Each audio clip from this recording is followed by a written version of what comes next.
大家好，欢迎走进今天的共读时光。今天继续为大家朗读林清玄的散文，题目是《白玉钟》。在所有的蔬菜里，苦瓜是最美的。苦瓜外表的美是难以形容的，它晶润透明，在阳光中仿佛是白玉一般，连它长卵形的油状凸起都长得那么细致，触摸起来清凉滑润，也是玉的感觉。所以我觉得最能代表苦瓜之美的是清朝的玉器白玉苦瓜。白玉苦瓜是清朝写实性玉雕的代表之作，历来只看到它的雕工之细，写实之美。我觉得最动人的是雕这件作品的无名艺匠，他把白玉和苦瓜做一结合，确实是一个惊人的灵感。比较起来，虽然翠玉白菜的声名远在白玉苦瓜之上，但是我认为苦瓜比白菜更近于玉的质地，不仅是视觉的、触觉的，或者感觉的。苦瓜俗称锦荔枝、赖葡萄，白玉苦瓜表现了形象的美，但是我觉得它还不能完全表现苦瓜的内容以及苦瓜的味觉。苦瓜切开也是美的，它的内部和种子是鲜红色，像是有生命流动的鲜血。有一次，我把切开的苦瓜摆在白瓷的盘子里，红白相映，几乎是画笔所无法表达的。人站在苦瓜面前，尤其是夏天，心中就会漫上一股凉意，那也只是一种感觉而已。不管苦瓜是多么美丽，它还是用来吃的。如果没有吃过苦瓜，谁也不会想到那么美的外表有那么苦的心。我年幼的时候最怕吃苦瓜，因为老使我想起在皂角熬着的中药，总觉得好好的鲜美蔬菜不吃，为何一定要吃那么苦的瓜？偏偏家里就种着几株苦瓜，有时抗议无效，常被妈妈通告苦着脸吃苦瓜，说是苦瓜可以退火，其实是因为家中的苦瓜生产过剩。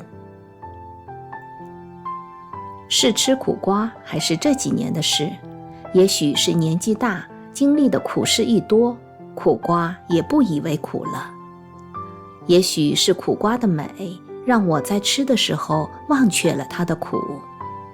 我想最重要的原因，应该是我发现苦瓜的苦不是涩苦，不是俗苦，而是在苦中自有一种甘味，好像人到中年，怀想起少年时代惆怅的往事，苦乐相杂，难以析辨。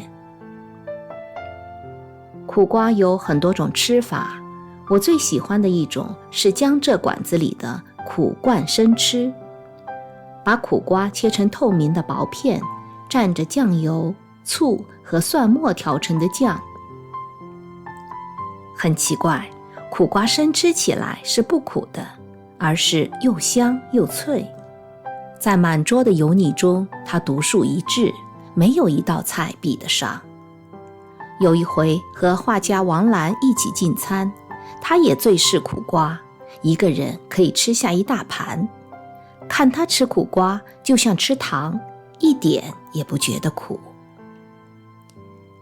有一家江浙馆里别出心裁，把这道菜叫做白玉生吃，让人想起白玉含在口中的滋味，吃在口里自然想起故宫的白玉苦瓜，里面充满了美丽的联想。画家习得进生前也爱吃苦瓜，不但懂吃，自己还能下厨。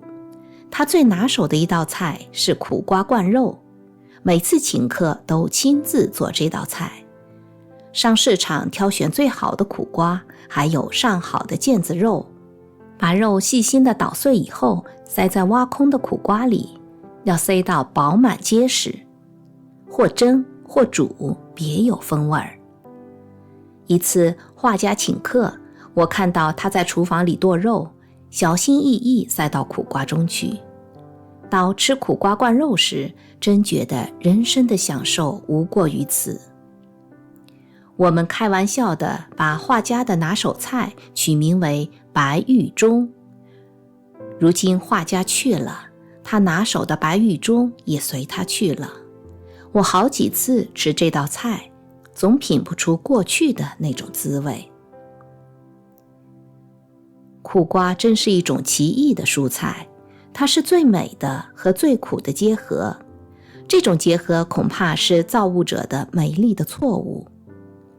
以前有一种酸酸甜甜的饮料，广告词说是初恋的滋味，我觉得苦瓜可以说是失恋的滋味。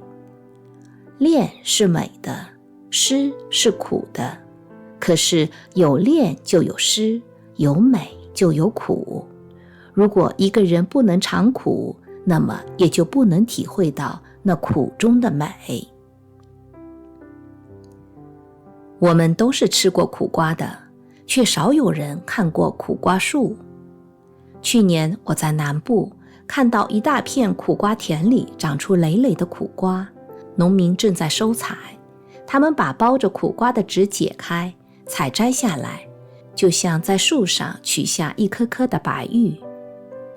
我站在田边，看着挑篮中满满的苦瓜，心中突然感动不已。我想，真正的苦瓜生命里的美，是远远比故宫橱窗里的苦瓜还令人感动的。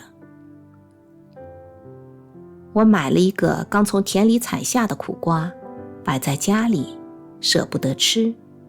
放置几天以后，苦瓜枯萎了，失去了它白玉般的晶亮与透明，吃起来也丝毫不苦，可风味尽失。